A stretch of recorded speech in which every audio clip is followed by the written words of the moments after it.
Euh, je vais faire rapidement ce partage. Je suis à la fin de mon essai qui va édifier sûrement quelqu'un. Et dans ma méditation de ce jour, je voulais parler de la haine. Et l'histoire est tirée de 2 Rois 13 jusqu'à 2 Rois 18. Et au cours de cette histoire, vous avez vérifié dans vos Bibles, dans cette histoire, euh, euh, Amnon tombe amoureux de Tamar, qui est sa demi-sœur, puisqu'ils ont le même père, Tamar qui est la sœur de Absalom. Et Tamar viole la sœur de Absalom. Et Absalom, dans son cœur, conçoit de la haine pour Amnon, son frère. Et après, il assassine son frère. Il ne s'arrête pas là. Il attaque le trône de son père. Il chasse son père du trône. Et son père revient en force. Et Absalom est assassiné. Mais comment Absalom est arrivé jusqu'à attaquer son propre père et à le chasser du trône? C'est le fruit de la haine. Le déclencheur, c'était le viol de sa sœur. Et le viol de sa sœur lui a montré qu'il y a des limites qu'il pouvait dépasser. Parce qu'il s'est dit, l'autre a dépassé une limite, moi aussi je vais dépasser une limite. Et lui, il a fait pire. Il a assassiné son frère. Et fort de cet assassinat, il s'est attaqué au plus fort d'entre eux, son père. Je voulais dire à quelqu'un aujourd'hui, la haine est un feu. Tant qu'il trouvera de quoi consommer, il consommera. C'est ça le problème de la haine.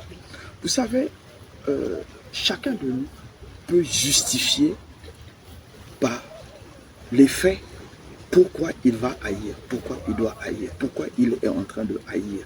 On va dire, j'ai subi une injustice, j'ai subi un viol, j'ai subi quelque chose. En tout cas, on a tous des raisons pour haïr. Mais, je vais dire ceci à quelqu'un. Aussi vrai que tu as trouvé des raisons pour haïr, aussi vrai si tu cherches au fond de toi, tu trouveras des raisons pour aimer. Ça, c'est le travail souvent que nous ne faisons pas. Nous préférons passer notre temps à haïr parce que haïr est dans notre nature. Et souvent même nous haïssons pour des choses que nous pouvons pardonner et laisser derrière nous.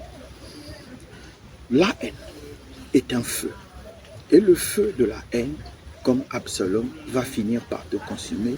Même si physiquement ça ne finit pas par te détruire, mentalement ça finira par te détruire. Si tu ne t'en libères pas. Vous savez, le monde dans lequel nous sommes est régi par des principes. Il y a des principes que nous connaissons parce que nous les voyons, nous les côtoyons tous les jours.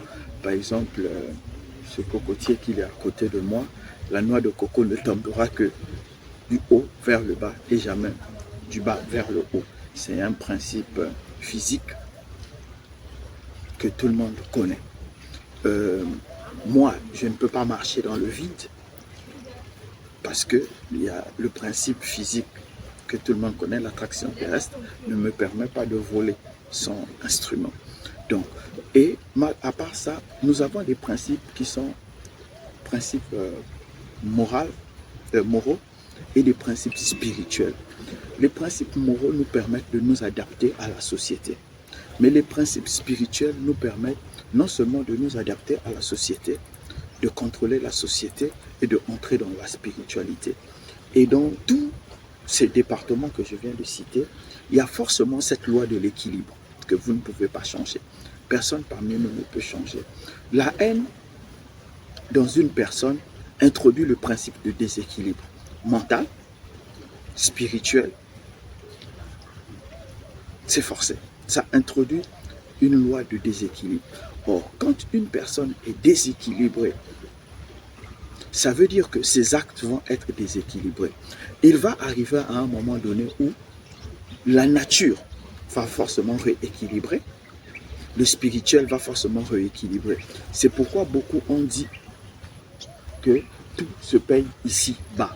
C'était pour résumer cette loi de la nature, cette loi où tout doit être équilibré.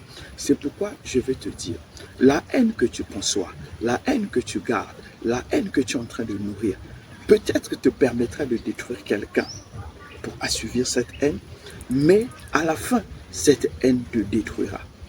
C'est la loi de l'équilibre. Parce que pour que tu détruises quelqu'un, quand tu gardes quelqu'un dans ton cœur, une chose est sûre, c'est que mentalement tu es déséquilibré.